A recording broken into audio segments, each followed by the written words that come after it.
क्या आप इन दोनों देव-देवी को जानते हैं? शायद हाँ, पर क्या आप इन दोनों को जानते हैं? Maybe a few esoteric ones of you know.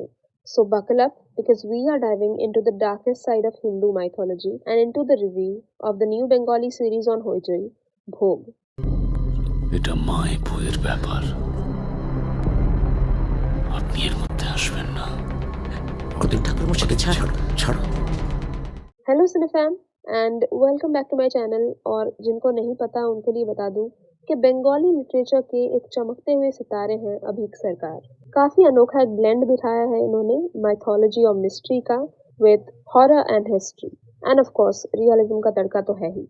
भोग जो शॉर्ट स्टोरी है, इसे पहले मिर्ची बांग्ला पे एक ऑडियो बुक के रूप में पेश किया गया और जो उसने बनाया है ना, मतलब एक्सेप्शनल वर्क बाय मीर शोमक। सबने कमाल किया। बट जो आरजे अयंतिका है, उनकी अयंतिका मुखर्जी, उन्होंने सिर्फ 3-4 डायलॉग्स में बहुत अनबिलीवेबल वेरिएशंस दिखाए और इंश्योर किया है कि आने वाले समय में कोई भी एडेप्टेशन हो अगर भोग का, इनका नाम लिए बगैर उसका रिव्यू हम कर ना पाए। So she is that good. Writing level पे तो क्या ही कहूँ, बहुत एटमॉस्फेरिक, बहुत ज्यादा इंट्रीगिंग, क्योंकि तंत्र को हमेशा हमने एक स्टीरियोटाइप होते हुए देखा है, पर ये उसका एक कहीं ना कहीं वही पुराना, पर प्रेजेंटेशन का तरीका कुछ नया है। Extremely memorable are the dialogues, जैसे कि ভালোবাসাই হলো সবচেয়ে বড় তন্ত্র। And many more. अब प्रमाइस थोड़ा बता दूं ताकि देखने की थोड़ी इच्छा हो आपकी भी। और ये कोई स्पॉइलर नहीं है जो मैं बताऊंगी, उसका मोस्ट पार्ट आप ट्रेलर में भी देख चुके होंगे। कहानी के प्रोटैगनिस्ट अतिन मुखर्जी हैं, एक सेल्स मैनेजर। ख्यालात मॉडर्न हैं, बैचलर हैं, हर वीकेंड पार्टी करते हैं और घर पे बस एक मासी है जो देखभाल करती है। पर सबसे इम्पॉर्टेंट बात है कि अतीन को एंटीक चीज़ें कलेक्ट करना बड़ा पसंद है और ये हर वीकेंड कुछ ना कुछ घर लेके आता रहता है। पर इस बार अपने बेस्ट फ्रेंड, जो कि एक मारवाड़ी बिजनेसमैन है, उसकी दुकान से एक ग्रीन कलर की मूर्ति ले आता है। उसको लिटरली कोई भी आइडिया नहीं होता कि ये कौन सी देवी है और उनकी पूजा कैसी करनी है या उनको भोग क्या लगाना है, उसको कुछ नहीं पता। अब घर लाने के बाद माँ ने उसको स्वप्नादेश दिया कि मुझे भूख लगी है, तुम मुझे भोग लगाओ। कंसेक्यूटिवली सेम सपना 3 दिन तक आता है, तो फिर उसको एक अजीब सा कंपल्शन फील होता है। तो वो फूल, बत्ती, दिए सब लेकर जाता है और जैसी उसको पूजा आती है वैसी वो कर देता है। जब मासी और उसके अंकल उसको देखते हैं तो वो उसको टोकते हैं ऐसा करने से कि तुम अज्ञात होकर पूजा मत करो, बिकॉज हर भगवान का बीज मंत्र अलग होता है, प्राण प्रतिष्ठा का प्रोसेस अलग होता है। पर तब तक वो एक डिवाइन एंटिटी के वश में आ चुका होता है और खाना पीना, ऑफिस, फ्रेंड सर्कल, फैमिली सब भूलकर सिर्फ पागलों की तरफ माँ की पूजा में लग जाता है। इस पागलपन का कारण भी माँ का रोष या गुस्सा ही था। दरअसल वो थी 10 महाविद्याएं, जैसे कि माँ काली, माँ तारा, माँ छिन्नमस्ता जैसे 10 देवियों में से 9वीं महाविद्या देवी मातंगी, जो कि है देवी सरस्वती का तांत्रिक रूप। और शुरुआत में जो मैंने फोटो दिखाई वो थे माँ मातंगी के साथ उनके बेटे Ucchishta Ganapati, also known as the tantric form of lord Ganesh. और माँ मातंगी के साथ यहाँ पर हैं मातंग भैरव, जो कि है भगवान शिव के तांत्रिक रूप। इन सब की पूजा तिब्बत में बहुत ही प्रसिद्ध है। बुद्धिज्म के ही एक सेक्ट में इन सब की बहुत ज़्यादा पूजा होती है।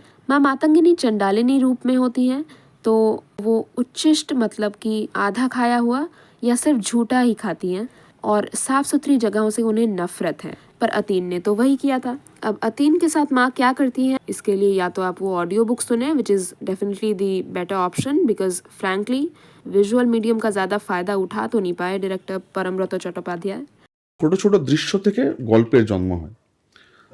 ভোগ গল্পটা আমার যতদূর মনে পড়ে, ফেসবুকে কেউ একজন নিজের পাড়ার কোনো একটি কাহিনী এরকম শেয়ার করেছিলেন। সেটা জাস্ট একটা ছোট পোস্ট ছিল যে আমাদের এরকম দেখেছিলাম, আমাদের পাড়ার একটি ছেলে পুজো করতে করতে পাগল হয়ে গেছিল, তারপরে তাকে তার বাড়ির পাড়ার যে পাড়ার যে পুরোহিত মন্দিরের, তিনি বারণ করেছিলেন যে অজানা কোনো মূর্তি তুমি এভাবে পুজো করো না, তার নিয়ম আছে।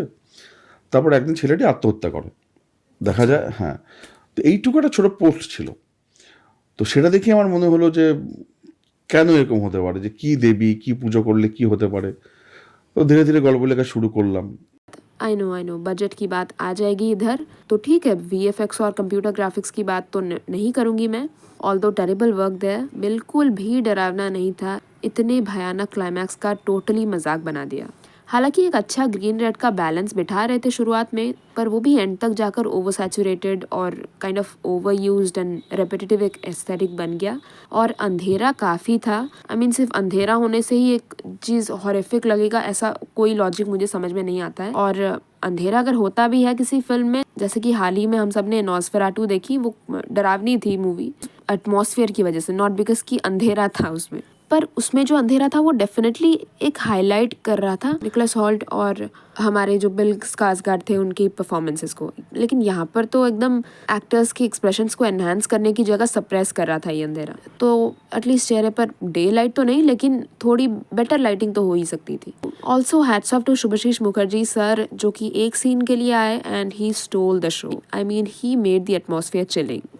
पानो मित्रा की कास्टिंग मुझे कुछ ठीक नहीं लगी, मतलब वो अच्छी एक्ट्रेस हैं, I have seen her work in Aharemon, national award winning Rajkahini and even that Chokher Bali adaptation with Chandan Roy Sanyal and Vijay Varma, but as far as I can comprehend, she is tailor-made for subtle roles. So Damri was very challenging for her and she did not do a very good job, let me tell you. ना वो looks में गांव देहात की लड़की लगी और ना ही एक्सेंट में। सो I'd put that in the casting issue, जिससे कि क्लाइमैक्स अपने आप ही बहुत बड़ा लेट डाउन बन जाता है। मेकअप भी कोई इम्प्रेसिव नहीं था, पर फाइनली बात करते हैं सीरीज़ के बेस्ट पार्ट की, जो कि है अनिर्बान भट्टाचार्य। डेफिनेटली हमेशा से वो मेरे फेवरेट रहे हैं, हर प्रोजेक्ट में दिलो जान से काम करते हैं और इन्हीं के लिए आप ये शो देखिए अगर आप देखने वाले हैं तो, क्योंकि चमत्कार अभिनय है इनका हमेशा की तरह। हालांकि इनको भी इनिशियली वो पार्टी और मस्ती वाले सीन्स में वो फिट नहीं बैठ रहे थे, मतलब राइटर डायरेक्टर ने भी उनको बड़े अजीब सीन्स दिए हैं जो कि उनके पर्सनैलिटी को या फिर लुक्स को वो फिट नहीं बैठ रहा था बिल्कुल।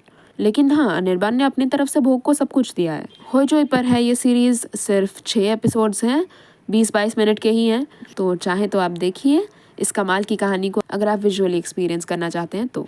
बाकी मैं आपसे मिलूंगी एक और रिव्यू में, तब तक के लिए मैं सोशल मीडिया पे मिल जाऊंगी। ये रही मैं, अनजान मूर्तियों की कुछ ना जानकर पूजा करने से बचें, stay safe and thank you यहाँ तक देखने के लिए।